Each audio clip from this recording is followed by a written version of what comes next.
Welcome back to Roadside Rescue. I'm Ernest. It's the weekend, and I just got up early to fix this car. I probably could have fitted in last night. Sometimes I charge more on the weekends, and sometimes I don't. I'm just gonna charge them the same. I didn't tell them the weekends cost extra on this job.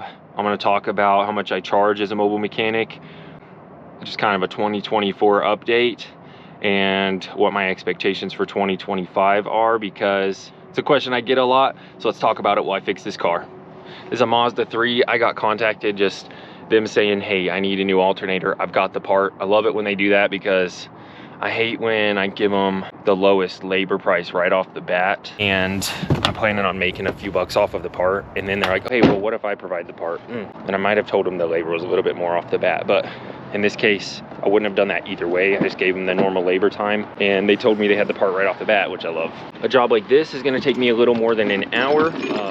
My labor time told me it was more than $110, so I just rounded it up to 120. I didn't even give them an estimate. I just told them over messaging that $120 even. If it isn't close to a number like that, I'll usually just write out an estimate if it's not like one single piece of labor, if it's a part and labor. So this is just one of those weird circumstances I don't get a lot. The other one is like a diagnosis. I'll just charge $85 for a diagnosis on a weekday, up to 120 depending on the city, and then on the weekends 120 to 150 for a good diagnosis. And I won't charge for diagnosis if I can't figure it out. So those are kind of like the little flat fees I have, and I usually do 1 or 2 diagnosing a day, just to give you an expectation. And it took probably 6 to 8 months to get to that point, a year to 2 till I was real steady with 1 to 2 new people or diagnosing a day, basically. Here's a look at this alternator in here. I'm assuming it's gonna just, well, I was assuming it's gonna come out through here, but looks like there's way more space down below. I think all I have to do is really just get it loose and then drop it down. I don't think I'll have to really do any work from down there, except for maybe the 2 bottom bolts, which I could get from up here if I wanted to. So let's go ahead and get started. And if that tells you anything, diagnosing time wise or diagnosing fee wise, I usually charge $85 an hour.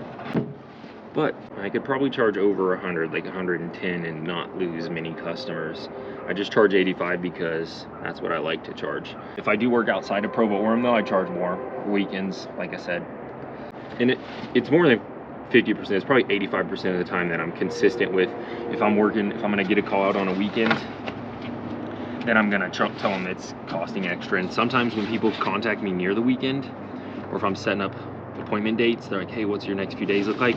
Then I'll tell them right off the bat, weekdays are $85 for the diagnosis, weekends are 120. So they just know that weekends already cost more. And sometimes I'll tell people, if I've been working all week and the weekend's not anything different, I'll just tell people. I'll gain extra new customers like this by telling people, hey, normally the weekends cost more, but for you right now, it won't. And people like that. That'll usually, gross, get the new customer for sure.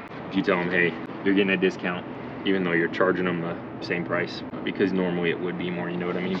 Sometimes I just keep working on the weekends. Okay, I can't get this connector out. I'm gonna go grab some picks.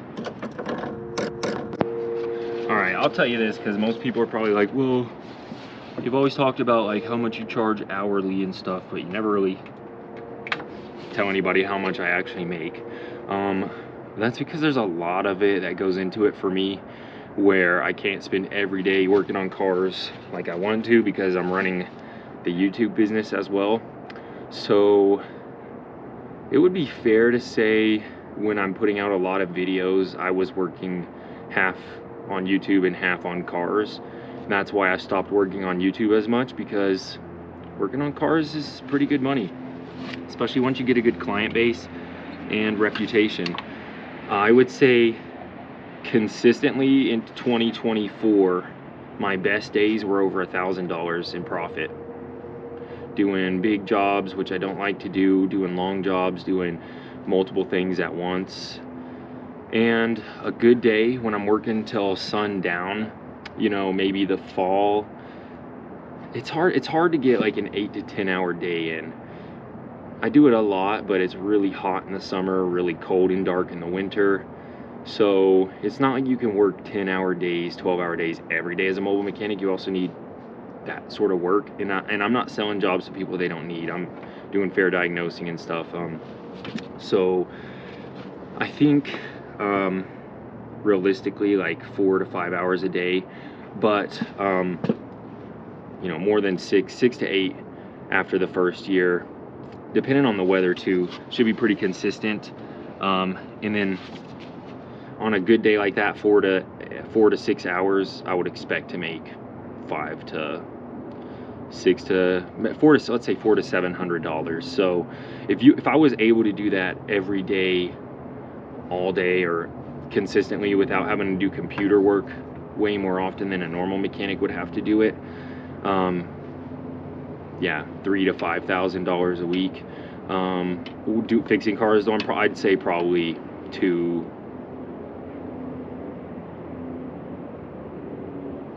is a good number. Yeah, 2,000 a week. And that's probably what you could expect for the first year. After your first year, once you get a good customer base after like 6 to 8 months, then depends on where you're at. If you're in a good city like this where there's a lot of people,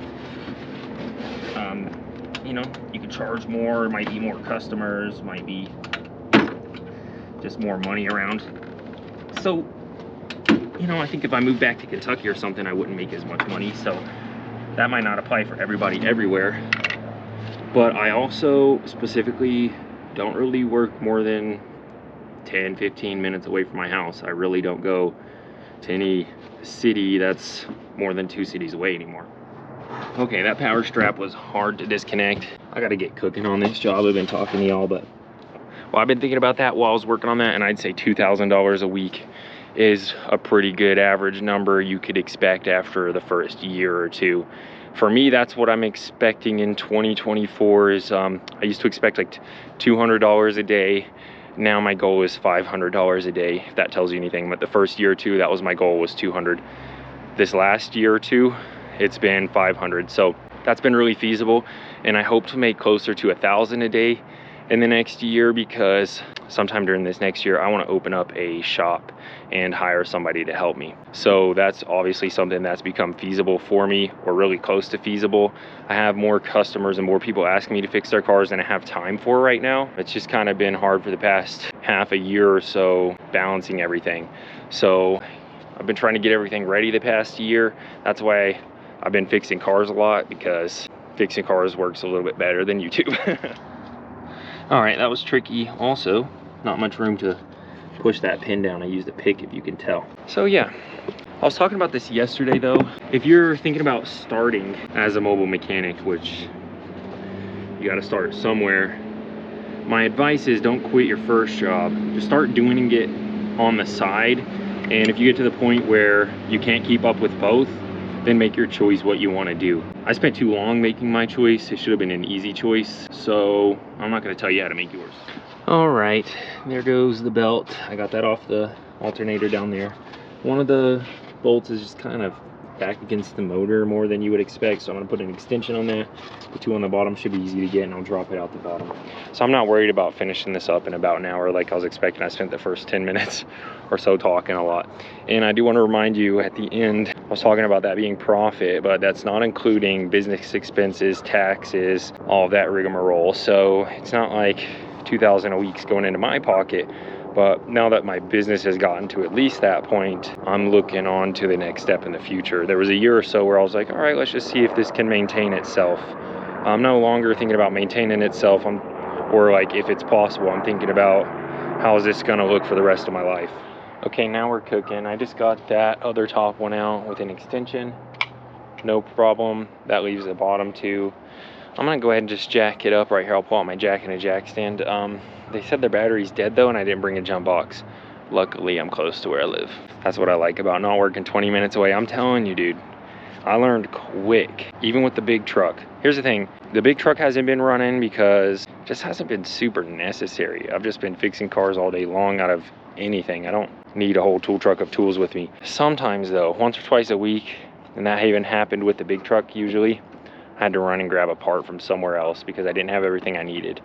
The big truck, I'm still gonna get it running soon. I just had to pay taxes. I thought I had enough. I was like, all right, here we go. We're about to start building this motor. Surprise.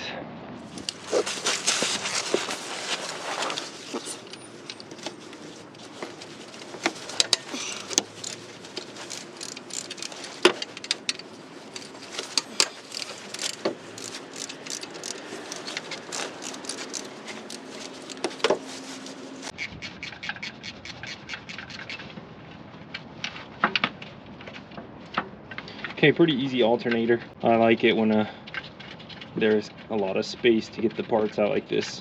Good design. I guess it just almost always takes more than an hour. But if I see like close to an hour on an alternator, I'm usually not worried. It's when it gets up to like 2 or more that I'm like, all right, this is gonna be tricky. Let me know if you have any questions in the comments down below. I'll try and answer them or make a new video. And now that I'm working with an editor, it'll be a lot easier to start answering people's questions a little bit more. All right, I guess we got like an OEM eBay part or junkyard part or something. Let me know your thoughts on that. Would you rather get an OEM used part or a new part that's maybe not new, rebuilt with a warranty? I kind of like the ones with warranties better. All right, let's go grab a jump box. I've never paid attention to these Mazda power steering fluid reservoirs. That's the smallest thing I've ever seen. What is that? 4 ounces? Holy moly. Not even, the reservoir maybe is 4 ounces. That probably holds like 3, maybe 4. I was like, oh, I thought I was done. I might have even forgot to show you the car running, especially when I don't do the diagnosis. I usually don't think about that. At least the battery's new. Holy moly. It's the worst new battery I've ever seen, dude. What is that? I'm afraid to get close. It looks like it's coming out of the cap there. Well, it's got some charge. I didn't have to hit the boost button. Let's see. Clutch pedal.